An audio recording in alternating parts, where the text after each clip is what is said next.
Hi గారు, welcome to our channel. ప్రస్తుతం మనతో పాటు దాము బాలాజీ గారు, సీనియర్ జర్నలిస్ట్ ఉన్నారు. వారితో ఒకసారి మాట్లాడదాం. సార్ నమస్కారం. నమస్తే. సార్, వల్లభనేని వంశీ అరెస్ట్‌లో కొన్ని కీలక పరిణామాలు అయితే చోటు చేసుకుంటున్నాయి సార్. అంటే ఈ కేసులో కీలకంగా మారిన సత్యవర్ధన్ అనే వ్యక్తికి సంబంధించిన కిడ్నాప్‌కి సంబంధించిన ఒక వీడియోని టీడీపీ వాళ్ళు రిలీజ్ చేశారు. ఇతనికి సంబంధించిన ఆడియోనేమో ఒకళ్ళు వైసీపీ వాళ్ళు రిలీజ్ చేశారు. సో ఇవి 2 కంపేర్ చేస్తే ఏం అర్థమవుతుంది? అండ్ ఇతని మీద ఇప్పుడు పోలీసులు కూడా కేసు పెట్టారని కూడా చెప్తున్నారు.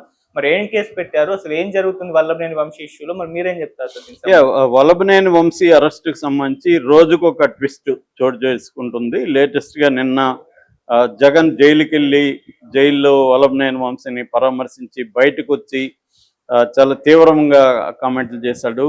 ఈ పోలీసుల్ని ఒక్కొక్కరిని నేను బట్టలూడి తీసి నిలబెడతాను, సప్త సముద్రాలకు అక్కడ అవతల ఎక్కడున్నా వదలను, రిటైర్డ్ అయ్యి ఇంటికి పోయినా కూడా నేను వదలనని అతను హెచ్చరిక చేశాడు. దానికి కారణాలు కూడా ఉన్నాయి. ఎందుకంటే ఏ ప్రభుత్వం ఉన్నా పోలీసులు ఒకే రకంగా వ్యవహరిస్తారు.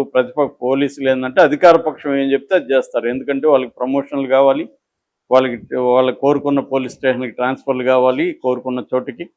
అట్లాగే వాళ్ళ అవినీతిని వీళ్ళు ప్రశ్నించకూడదు. ఇవన్నీ ఉంటాయి కాబట్టి నిజంగా అవినీతి రహితంగా ఉండే అధికారులు అయితే ఎదిరించే అవకాశం ఉంటుంది. కానీ ఎదిరిస్తే వాళ్ళు ఏంటంటే శంకరగిరి మాన్యాలు అంటారు కదా, అలాగే ఎక్కడో వేసేస్తారు. ఒక పనికిమాలిన పోస్టులు వేస్తారు, ఇబ్బందులు పెడతారు. అందుకని వాళ్ళు ఏం చేస్తారంటే రాజకీయ నాయకులు చెప్పింది చేస్తారు. సో సహజంగా కూడా వాళ్ళ పని విధానాల వల్ల దీంట్లో వాళ్ళు కొంత టఫ్గా కూడా క్రిమినల్స్తో డీల్ చేయడం, దీనివల్ల కూడా వాళ్ళు పోలీసులు ఏంటంటే కొంత రూడ్గా బిహేవియర్, మామూలు వాళ్ళకంటే కూడా రూడ్గా బిహేవ్ చేయడం, ఇవన్నీ పోలీస్ శాఖలో మనకి కనిపిస్తాయి. సో ఈ నేపథ్యంలో జగన్ తిట్టాడు. దాని తర్వాత పోలీస్ సంఘం వాళ్ళు కూడా తిట్టారు. అయితే ఇప్పుడు ఏంటంటే ఈ కొత్తగా రెండు మూడు ట్విస్టులు చోటు చేసుకున్నాయి. అందులో దానికి ముందుగా మనం అసలు దీని బ్యాక్గ్రౌండ్ కొద్దిగా చెప్పుకుంటే 2023 ఫిబ్రవరి 19వ తేదీన పటాబి మనకు తెలుసు తెలుగుదేశం అధికార ప్రతినిధి, అతను మంగళగిరి తెలుగుదేశం ఆఫీసులో కూర్చొని ప్రెస్ మీట్ పెట్టి బండ బూతులు తిట్టాడు. జగన్ని, తర్వాత ముఖ్యంగా వల్లభనేని వంశీని ఛాలెంజ్ చేసి తిట్టాడు. ఆ తర్వాత మొన్నాడు గన్నవరం వచ్చాడు. నేను గన్నవరం వస్తున్నాను, నువ్వేం చేస్తావు ఛాలెంజ్ చేశాడు. సో దీంతో తిడుతున్నారని వీళ్ళు ఏం చేశారు, వైసీపీ వాళ్ళు దాడి చేశారు ఆఫీస్ మీద. ముఖ్యంగా పటాబి రెచ్చగొట్టడం అనేది ఫస్ట్ రాంగ్. దాని తర్వాత వీళ్ళు దాడి చేయడం అనేది రాంగ్. ఇద్దరు ఒక దీనికి వెళ్ళిపోయారు.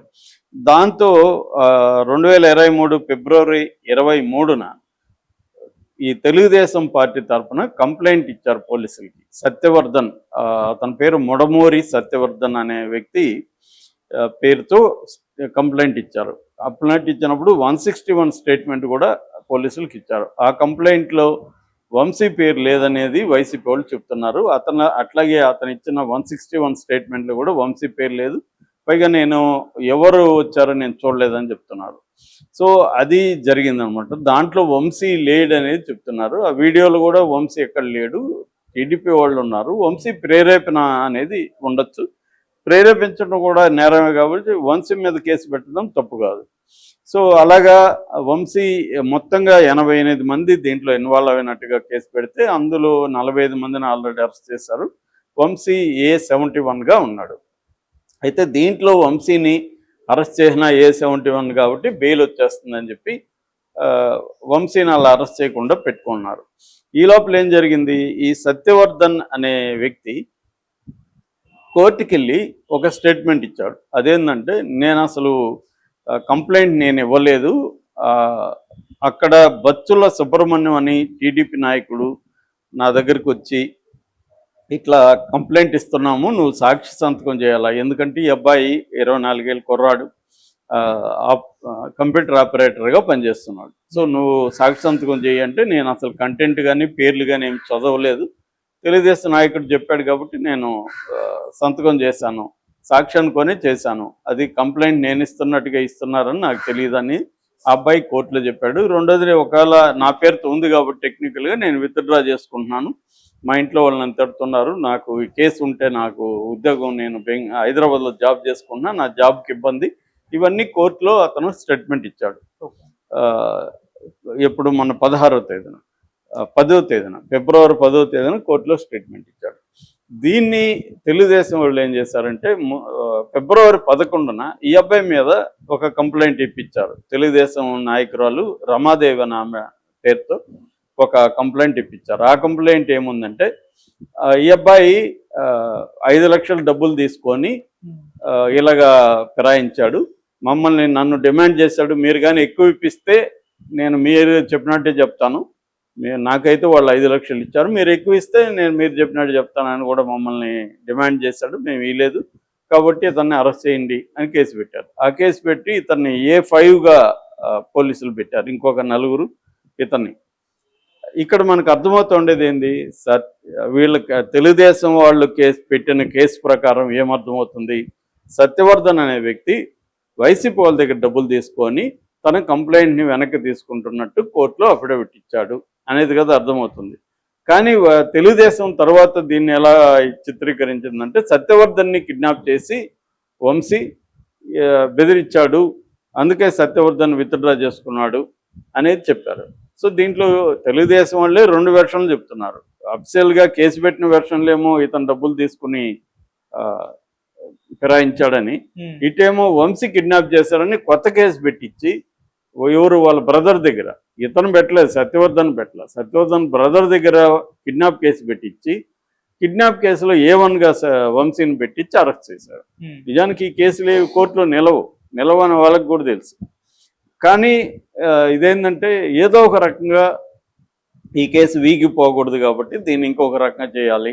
ఇదే పని వైసీపీ కూడా 5 ఏళ్ళు ఇట్లాంటి కేసులో పెట్టించింది. ఇప్పుడు తెలుగుదేశం వాళ్ళు కూడా సిమిలర్గా ఇలాగే పెట్టిస్తున్నారు. సో ఇది జరిగిందనమాట. సో ఇప్పుడు సత్యవర్ధన్ అనే కుర్రాడు ఇప్పుడు బలవుతున్నాడు ఈ 2 పార్టీల మధ్య. ఎందుకంటే ఆ అబ్బాయి కంప్యూటర్ ఆపరేటర్ పనిచేయడమే అతను చేసిన నేరంలాగా అయిపోయింది. సో ఇప్పుడు వీళ్ళు ఏంటంటే కొత్తగా వీడియో రిలీజ్ చేశారు తెలుగుదేశం వాళ్ళు, సత్యవర్ధన్ కిడ్నాప్ చేస్తున్న వీడియో, వంశీ ఉన్నాడని. ఆ వీడియోలో అంతా కూడా ఎడిటెడ్ వీడియో, దాంట్లో ఏమీ లేదు, కిడ్నాప్ చేస్తున్నట్టు ఎక్కడ లేదనేది వీళ్ళు చెప్తున్నారు. వీళ్ళేమో ఇతను ఇచ్చిన కోర్టులో ఇచ్చిన స్టేట్మెంట్ని వీళ్ళు రిలీజ్ చేశారు. 10వ తేదీ అతను ఏ స్టేట్మెంట్ ఇచ్చాడో చూడండి అనేది వీళ్ళు రిలీజ్ చేశారు. అందులో అతను నన్ను ఎవరు కూడా బెదిరించలేదు అని కూడా ఇచ్చున్నాడు కోర్టులో. కాబట్టి ఇక్కడ కోర్టులో ఈ కేసు నిలవదు. ఎందుకంటే సత్యవర్ధన్ వచ్చి నన్ను కిడ్నాప్ చేశారని అతను చెప్పట్లేదు. రెండోది కోర్టులో నన్ను ఎవరు బెదిరించలేదు, నేను వాలంటరీగా చెప్తున్నాను అంటున్నాడు. కాబట్టి ఈ కేసు నిలిచే అవకాశం లేదు. కాబట్టి వీళ్ళు ఏం చేస్తున్నారంటే దీన్ని పొలిటికల్గా మార్చేశారు. లీగల్ బ్యాటిల్ని పొలిటికల్ బ్యాటిల్గా మార్చడానికి ఇది పనికొస్తుంది. మనం చాలా చూస్తున్నాం, లీగల్ బ్యాటిల్ చేయాల్సిన దాన్ని పొలిటికల్ బ్యాటిల్గా మార్చేసి జనమే ఒక కోర్టులాగా జనంలోకి వీళ్ళ వెర్షన్లు 2 వెర్షన్లు తీసుకెళ్తూ ఉంటారు. ఇది జరుగుతుంది అక్కడ ఏంటంటే తెలుగుదేశం కూటమి ప్రభుత్వం తాము జగన్ కంటే బెటర్ పరిపాలన, బెటర్ సంక్షేమం, బెటర్ గవర్నెన్స్, లేకపోతే బెటర్ అభివృద్ధి అనేది చేసి ప్రజల్లో ఓట్లు అడగడం కాకుండా వైసీపీని కంప్లీట్గా తొక్కేసి మనం మళ్ళీ అధికారంలోకి రావాలనేది కనిపిస్తుంది. గతంలో జగన్ కూడా అదే చేశాడు. తెలుగుదేశాన్ని, పవన్ కళ్యాణ్ని బండబూతులు తిట్టుకుంటూ వాళ్ళ మీద కేసులు పెడుతూ తెలుగుదేశాన్ని నేలమట్టం చేసేసి తానే 30 ఏళ్ళు అధికారంలోకి రావాలని జగన్ అనుకున్నాడు. ఇప్పుడు చంద్రబాబు కూడా అదే పద్ధతిలో వెళ్తున్నాడు. తేడా లేదు ఇక్కడ. ఎవరు వచ్చినా ప్రతిపక్షాలని చంపేసి పొలిటికల్గా ప్రతిపక్ష నాయకుల్ని జైళ్ళల్లో పెట్టి